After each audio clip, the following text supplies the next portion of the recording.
Guys, I'm telling you, this is the perfect dessert to serve if you have like friends coming over, you're really trying to impress them, or just when that sweet tooth hits. Guys, I'm telling you, it's phenomenal.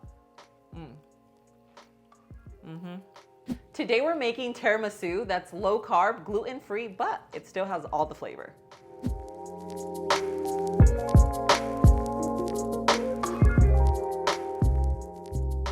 Hey guys, welcome back to my channel. So today we're gonna be making tiramisu.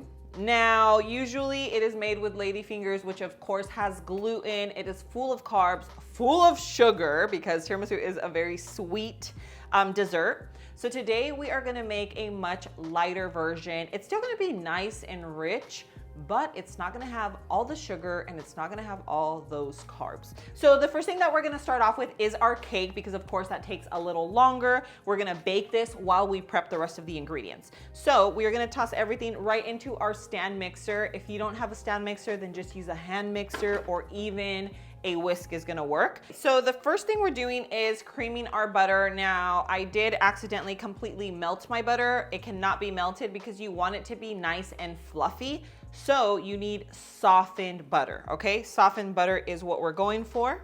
Let's go ahead and toss that in. And just make sure that you do not mix in any other ingredients until your butter is nice and fluffy, okay?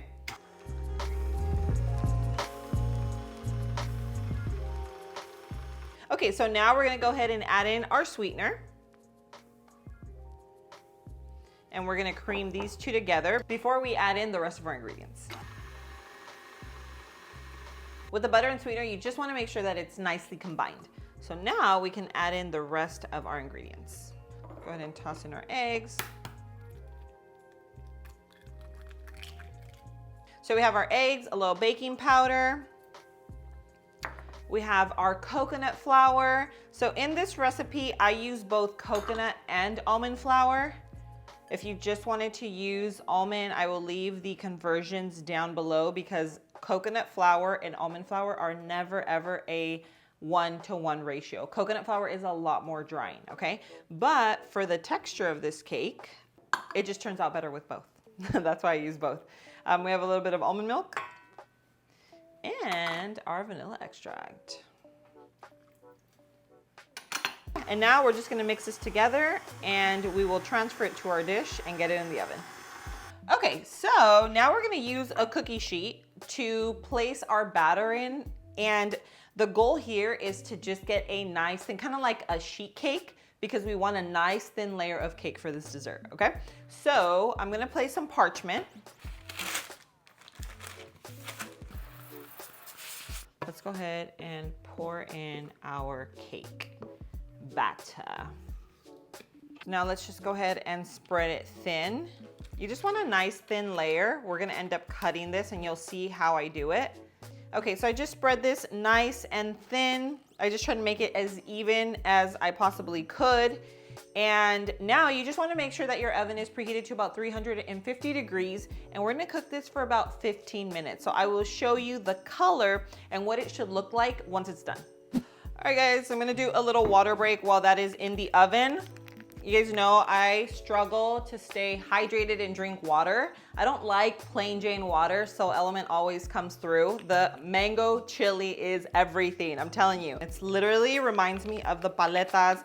I drink it just with water because obviously it keeps me hydrated. It has electrolytes, minerals, super, super clean ingredients. It's dairy-free, vegan, non-GMO, no sugar. And on top of that, it does have the sodium, magnesium. The thing about the sodium, some products, they use processed and like refined salt. This one is like the healthy salt that has minerals and is actually good for your body. Right now, Element is offering a free sample pack. So with any purchase that you buy, they'll send you a sample pack so that you can try all their flavors and then you can choose which one is your favorite. But my favorite is the mango chili. Guys, I'm telling you, absolutely obsessed with it. So I'm gonna go ahead and drink up and then we will check on our cake.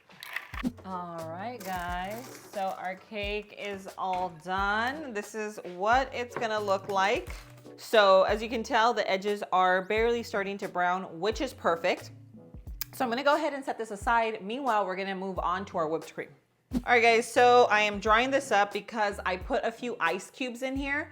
Now to make like a really quick fluffy whipped cream, it's best for your bowl to be really, really cold. So you can either put it in the freezer. In my case, I added some ice cubes and then, you know, mix it around so it's super, super cold.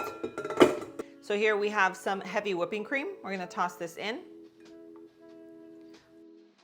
And we have our vanilla and some sweetener. Okay, and I'm using powdered allulose. But don't worry, I'm gonna leave everything linked in the description below. So now let's go ahead and make our whipped cream. Since our bowl is cold, it should make it really, really quickly. All right guys, so our whipped cream is all done. Now for tiramisu, you do use mascarpone cheese, which I will leave linked in the description below just so you know exactly what I'm talking about. This is what gives that like creaminess along with the whipped cream to a really rich and delicious tiramisu. So I'm gonna go ahead and add this right into our whip, okay? Go ahead and add it in. We're gonna mix this together. And so this you can tell is a lot thicker. It's kind of like a cream cheese consistency, but it's a much lighter flavor. So it doesn't give you like that cheesiness that you get from cream cheese, but you still get like the creaminess from it. Now we're just going to mix this together really quickly until it is nice and velvety smooth. So this is what our final product looks like. Nice and smooth, creamy, decadent. So now what we're gonna do is grab our cake and we're gonna assemble our tiramisu. Okay, so this is gonna be our serving dish. Now you can use like a springform pan. You can use literally anything you have on hand. This is just what I feel like is going to look the best for what we have. All right, so now we are going to grab our cake layer. Okay. So this is still a little warm, as you can tell. It is still delicate. If I let it completely cool, then I wouldn't have an issue. Now, I ended up filling in the gaps just because once you cut it, you're not gonna be able to see it anyway. And I didn't want there to be like little gaps with missing pieces of cake. So as you can tell, it is nice and covered. So now the next step is brushing your cake with coffee. So think of it as like a tres leches. If you don't know what tiramisu is, it's like a coffee tres leches. So we're gonna go ahead and just brush this coffee on. I just use my regular strong coffee. And now we're just gonna top it with our whipped cream. And you wanna spread a generous layer on here. You can choose how many layers you want. Honestly, I'm thinking we're gonna go with about 2 layers. Okay, so now we have our cream layer, and last but not least, we are going to repeat the same process until we are all done. And another coffee layer. You want your coffee to be nice and strong because that is what's gonna give it that coffee flavor that you're looking for. And if it's not strong enough, it's just gonna get lost. Yeah, and now I'm just gonna use the last of our cream. Make a nice thick layer, and all tiramisu has a little bit of cocoa powder dusted on top. All right guys, so I definitely went a little heavy on the cocoa powder, but I love chocolate. I feel like it's just gonna complement the coffee so well. This here is a low carb, gluten-free tiramisu. If you have never tried tiramisu, the best way to describe it, if you've tried a tres leches cake, it's like a coffee version of a tres leches cake. So trust me, you're gonna love it. But if you already love tiramisu, guys, I cannot wait for you to try it. Even if you're not living a low carb lifestyle, like why put all that sugar into your body when you can have something just as good, if not better, without all that sugar.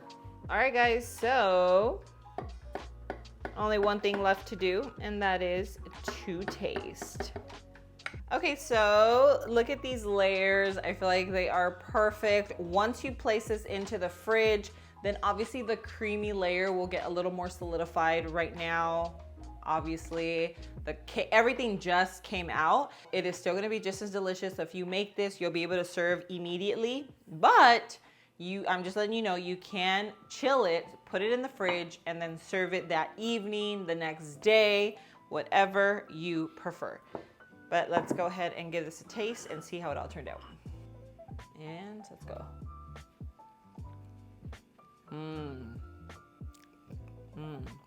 Rich, decadent. Guys, I'm telling you, this is the perfect dessert to serve if you have like friends coming over, you're really trying to impress them, or just when that sweet tooth hits. Guys, I'm telling you, it's phenomenal. All right, guys, I'm gonna go ahead and leave the recipe and everything that I used in the description below, so make sure you check that out. If you guys like this video, make sure you hit that like button, and don't forget to subscribe to my channel if you haven't already. And if you don't wanna miss any of my videos, make sure you hit that little bell icon so that you're reminded every time I post. Guys, thanks so much for being here. I love you, and I'll see you on my next video. Mwah.